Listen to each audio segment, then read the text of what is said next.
à quel point les riches pour eux-mêmes émettent du CO2, parce qu'on va prendre le climat comme étalon, même si ils détruisent aussi la biosphère, etc.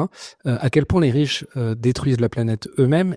Et surtout, ensuite, ce qui est très intéressant dans le livre, c'est que tu dis, en fait, c'est un rôle symbolique très fort, cette rivalité mimétique, je te laisserai développer. Mais en fait, est-ce que c'est ça le moteur de la destruction de la planète? Selon moi, oui, c'est la thèse de comment les riches ravagent la planète qu'on a mis en scène avec Juan. C'est la théorie de la rivalité ostentatoire qui a été formulée par un économiste de la fin du 19e siècle, Thorstein Veblen.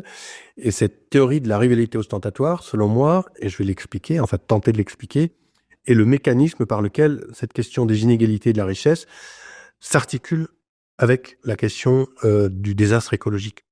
Parce que un riche, ça va émettre énormément de CO2. Bernard Arnault va prendre son avion sans arrêt, donc je sais même plus quel est son bilan carbone chaque année, mettons 3000 tonnes de CO2, alors que toi comme moi, et déjà on émet beaucoup trop, on émet en moyenne 9 tonnes de CO2 par an.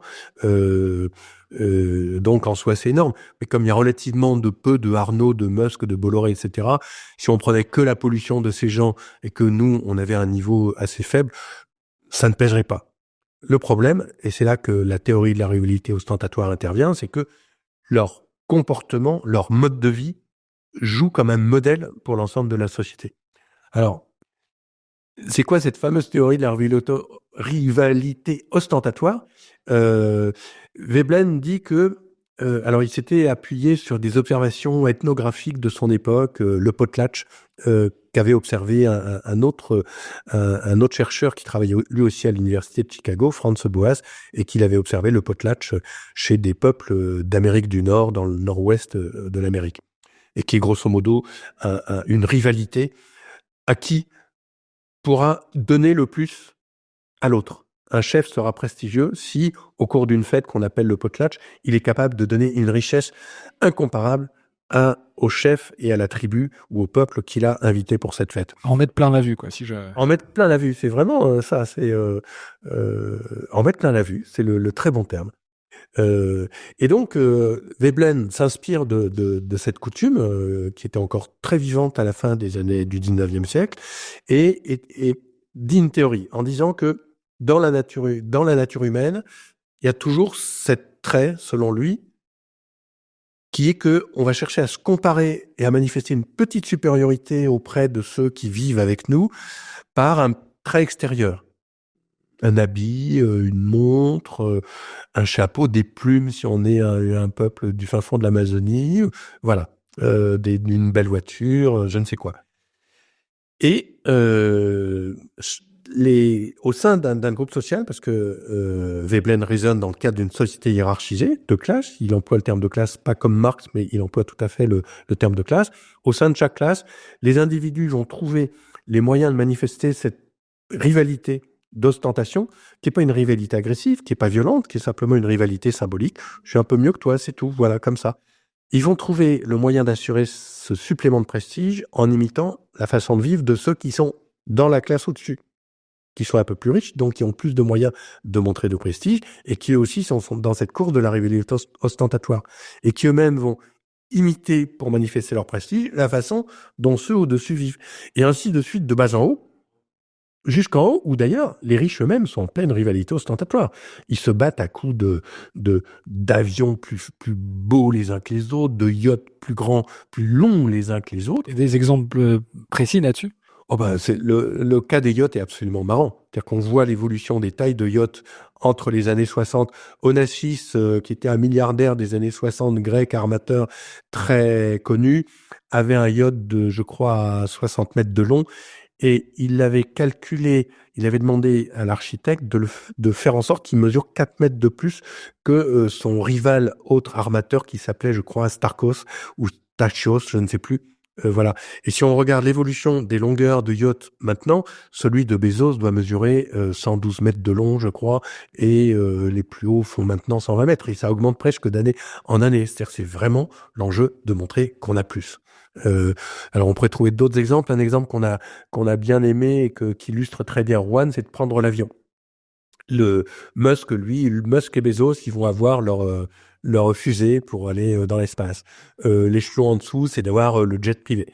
Alors, il y a plein, évidemment, de catégories de jet privé. Et on va prendre le jet privé qui va le plus loin, qui éventuellement a une salle de bain, qui a ceci, qui a cela. Après, il va y avoir les jets privés qu'on loue. Ensuite, il va y avoir la classe affaires dans les avions de luxe. Ensuite, il va y avoir la classe économique. Moi, je sais plus, j'ai plus pris l'avion depuis très longtemps, donc je sais plus trop comment ça fonctionne. Mais voilà, il y a tout un dégradé dans les classes d'avion jusqu'au EasyJet ou Ryanair qui est le low cost absolu. Et ça, on voit très bien à quel point c'est un enjeu de prestige. C'est-à-dire qu'à chaque fois, on monte d'une façon qui peut signifier, bah écoute, ouais, j'étais à New York l'autre jour. Tu sais, j'ai pris la classe affaires de Air France. Elle est vraiment bien. Elle est mieux, à mon avis, que celle de Lufthansa. Enfin, je dis ça, mais c'est le genre de choses qui peut y avoir. Mais pourquoi c'est important par rapport à l'écologie? Parce que moi, mon point de départ, c'est toujours l'écologie. C'est pas, enfin, il y a de bonnes raisons de dire qu'il faut la justice sociale, qu'il faut réduire les inégalités, etc., des raisons morales ou autres. Mais moi, mon point de départ, c'est la question écologique, parce qu'on est vraiment historiquement à un moment gravissime de l'humanité, en raison de cette catastrophe écologique. Alors, quel est le lien avec cette rivalité ostentatoire de tous ces gens? Bah, d'une part que plus il y a d'inégalités, plus le modèle de la prodigalité, qui est en fait un gaspillage insensé de la part des très très riches, va inspirer tous ceux qui sont en dessous. Et donc va pousser à une surconsommation généralisée. Et en plus, et ça c'est un phénomène nouveau par rapport à l'époque de Veblen, où à la fin du 19e siècle, il y avait les États-Unis, il y avait l'Europe, mais on n'était pas dans la société mondialisée qu'est maintenant. Au contraire, maintenant, on l'a vu, ce qui se passe, les gens de Shanghai ou les gens de Bogota ou même les gens de N'Djamena, ils voient comment on vit à Paris, à New York, à San Francisco ou à Londres, et ils disent, ben, il n'y a pas de raison, si moi je suis avocat ou si je suis je sais pas quoi, que je vive différemment que monsieur l'Européen ou monsieur l'Américain. Et donc, le fait qu'il y ait cette culture de la surconsommation et cette rivalité ostentatoire se répand à l'échelle mondiale. Donc, avec des effets d'impact écologique beaucoup plus grands, parce que fondamentalement, la raison pour laquelle on est en catastrophe écologique, c'est parce qu'on consomme trop de matière et trop d'énergie. Or, ce modèle de surconsommation génère un modèle de surconsommation sur l'ensemble de la planète. C'est-à-dire que, je vais prendre un exemple, je sais pas, qu'on soit à Châteauroux ou à Jakarta, on voit dans les années 90 les superbes baskets qui sont vendues par Michael Jordan, et on veut avoir les mêmes, donc on va d'abord en acheter aux États-Unis, puis on pousse, entre guillemets, pour créer un marché, pour qu'il y en ait aussi en Indonésie ou chez nous en France. C'est ça la logique aussi, c'est que du coup, les enseignes se répandent partout sur la planète. Absolument. Et le cas des sneakers, en fait, est vraiment intéressant, parce que les sneakers, on les retrouve souvent dans des classes assez pauvres.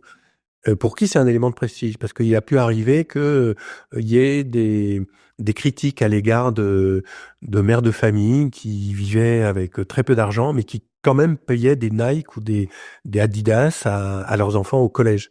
Et en fait, de l'extérieur, ça paraît totalement absurde. Quoi, tu dépenses 300 € pour une paire de Nike alors que tu as du mal à faire les 3 repas par jour et c'est quoi cette histoire? Donc, d'un point de vue moral, c'est absurde. Sauf que la vérité, c'est que l'adolescent qui peut aller avec des Nike au collège, eh ben, il a un élément de prestige.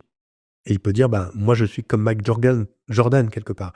Et donc, on voit, c'est vraiment un exemple très concret où la rivalité ostentatoire, non seulement elle va sur les avions ou les cas qu'on a cités, mais y compris dans des éléments comme ça, comme les sneakers, qui sont effectivement totalement mondialisés, parce qu'on sait même plus où c'est fabriqué. En fait, c'est fabriqué comme plein d'objets maintenant, une pièce en Indonésie, une pièce au Mexique, une pièce en Turquie, un façonnage je sais pas où, et on fera la mise en boîte finale en France ou aux Pays-Bas, quoi.